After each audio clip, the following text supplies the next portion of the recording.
qualification criminelle pour se voir notifier officiellement cette mesure ginnaaw ba ko police générale daal di joxe dina dellu foofu si daanu dikk nag pour daal di koy mën a officialiser donc nag cette décision fait suite à une requête bi nga xam ni itam da ko daal adressé le procureur général près bu Cour suprême Mbacké Fall au ministre de l'Intérieur. Dans sa correspondance, le haut jeune magistrat qualifie Mansour Faye de justiciable de la haute cour de justice. jàpp ne nag Mansour Faye il faut daal di koy taxawal si haute cour de justice exactement, et évoque des risques potentiels d'entrave à la bonne marche de la justice.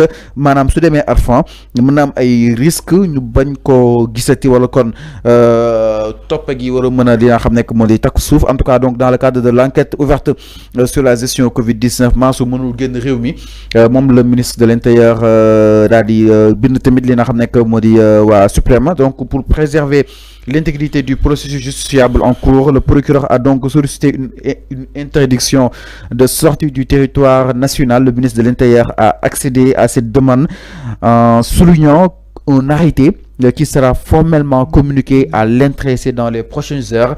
Moral ndaari kay wol foofu sa nu dikk. alors Afam, en quoi Mansour Faye war a mën a génn réew mi war a mën a am entrave si li nga xam nekk moo di doxinu yoon ak wàllu yoonal nga jàpp ni. mais moom la nga liir ni ministre bi loolu la wax. nee na Mansour mënuñu ko bàyyi mu génne réew mi. parce que jamono bii nii ñu ngi liggéey ci rapport des fonds Covid. donc Mansour Faye boo déggee rapport fonds Covid mënoo ci génne Mansour. mënoo ci génne Mansour parce que Mansour il était l'organisateur de la distribution de ces kits là. Macky Sall moom la jiital tey bu ñu nekkee di enquêter ci loolu mënoo bàyyi Mansour Faye mu génne réew mi. donc loolu mënul am moo tax Mansour ba muy dem ci médias yi di organiser ay points de presse di naan wooy damaa bëgg a tukki ñu interdit ma. Mansour moo la gën a am information foofu xam nga yàgg naa fi ne Mansour il ne dit pas la vérité aux Sénégalais li tax mënul génn réew mi ba léegi parce que il a des informations dañ ko xamal li que yow mënoo génn réew mi ala kulli aali bul sonal sa bopp doo génn réew mi. maintenant pour des questions politiques il faut mu dem médiatiser affaire bi politiser ko donc def ko comme amplifier ko pour que sénégalais yi ne non dañoo tooñu Mansour comme joxuñu ko notification comme joxuñu ko këyit bu wane ni ko warul tukki donc ñu ngi jalkati ay droit am. Mansour moo créé loolu yëpp atmosphère boobu yëpp Mansour moo ko créé tey xamal nañu ko ni que tu es convoqué voilà li nga doon sàkku yëpp egsi na lu ma doon sàkku yëpp su ma mënulee tikki nañ ma notifier wala ñu nañ ma waxal nañ ma xamal li ma def léegi. le ministre bi jàpp na ni Mansour est justiciable devant la haute cour de justice. donc ñoom dañoo jàppoon si dara. c'est pas donc ñoom dañoo jàppoon si dara. donc may ma ñëw. c'est pas le fait que Mansour Faye soit justiciable devant la cour de justice. dama ne ki ilifoon Mansour Faye Macky Sall il est justiciable devant la haute cour de justice c'est pas Mansour il est un simple ministre.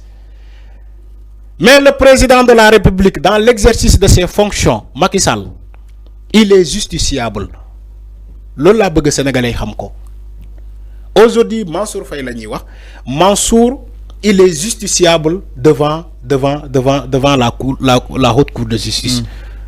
donc Mansour il a des informations yoo xamante ne bëgg ko partager askan wi parce que bu ko waxee askan wi dinañu xam ni que c'est moom Mansour moo nekkul ci dëgg. sœur Marième Faye Sall rëccaloo na fii ba ne Sénégalais depuis 9 mois ñu ngi enquête ci Mansour Faye donc enquête am na l'action judiciaire a commencé bien avant la chose judiciaire a été déclenchée bien avant contre Mansour Faye te Marième Faye Sall moo ko wax sœur moo ko wax parce que xaw ma ndax information bi daf ko rëcc xaw ma lan ba muy jooy métti moom Marième Faye Sall rëccaloo na ba ne Sénégalais effectivement Mansour Faye il fait l'objet d'une enquête moom moo ko wax man waxuma ko yow waxoo ko benn kenn waxu ko c'est sa sœur directe moo joxe information boobu au grand jour loolu moo am. aujourd'hui ce Mansour Faye là est convoqué c'est une suite logique de ce que Marième Faye Sall avait annoncé dans les médias est-ce que yaa ngi dégg wax ji donc Mansour il faut pas se victimiser man loolu moo ma métti. dañ lay convoquer rek tu commences la victimisation way dañ maa tooñ way xaw ma là où tu étais arrogant quand tu étais ministre. il faut rappeler que les ministres de Macky Sall étaient tellement arrogants c'est des ministres tellement arrogants ay ministres yi taxaw di naan journaliste boo ma ko répété ma porter la plainte Babacar Fall l'avait posé une question bu mel noonu ci les fonds Covid. Qu'est-ce que Mansour Faye l'a répondu en tant que journaliste? Un journaliste qui avait l'autorisation ou bien la nan lañ koy waxee ci le jargon journaliste mooy journaliste bi am na sañ-sañ poser des questions à un ministre. Babacar Fall pose ko question mu ne ko sëñ bi boo ma ko répété waate ma porter la plainte. Dans l'exercice de ses fonctions. Dans l'exercice de ses fonctions. Tu vois comment Mansour Faye était. Aujourd'hui, il veut se victimiser. Mon Mansour Faye dina woy dañ maa tooñ. Il fallait répéter la même expression bi nga doon gérer que léegi. C'est ça la réalité. Aujourd'hui, s'il est convoqué, c'est la suite logique. Parce qu'il doit être convoqué. Nous def rapport. Nous def rapport sur les fonds Covid. Nous convoquer ay directeurs généraux, ay directeurs d'hôpitaux, ay DAGE. Nous convoquer des artistes. Nous convoquer des communicateurs traditionnels. Nous convoquer partout. Après, on me dit que le ministre qui avait géré la distribution, il ne doit pas être convoqué. Mais c'est paradoxal. Pourtant, c'est paradoxal. Ils n'ont rien trouvé. C'est-à-dire, dafa mel ni ay recommandations. Non, c'est une communication de lui. Gën a def si moom concrètement. C'est-à-dire ay ceeb bi ki nga ko joxoon ay marché bi. marché ñoom Diop si yee. Entre autres. C'est une tactique de communication. Mansour Faye taxawoon na fi ne Sénégalais le directeur le magistrat qui avait fait le rapport de les fonds Covid-19 chapitre bobu sur lui, il a falsifié des données. Il n'a pas dit vrai. Mansour Faye moo ko wax ci émission. C'est son appréciation personnelle. C'est ce que j'ai dit. C'était une tactique de communication. Mansour Faye bu waxee di tuumal ay magistrat di dem ci média yi di vouloir setal boppam ci média yi parce que yàgg naa ko nee naa la média setalul nit. Journaliste yi mën nañu laa tàndal micro yóbbu la jox la caméra yi ngay point de presse loolu setalul la justice kese moo la mën a setal chaque jour ma fàttali ko les politiciens là. Ils ont tendance à utiliser les médias jaawale ko sous forme de justice. Les médias ne sont pas une entité juridique. Médias ils donnent de l'information juste et vrai. Maintenant bu fekkee da nga bëgg a jël média di ko jaawale ak justice loo bëgg a setal nga ne da ngay woo point de presse ne gars yi kaay leen ma setal loolu erreur la.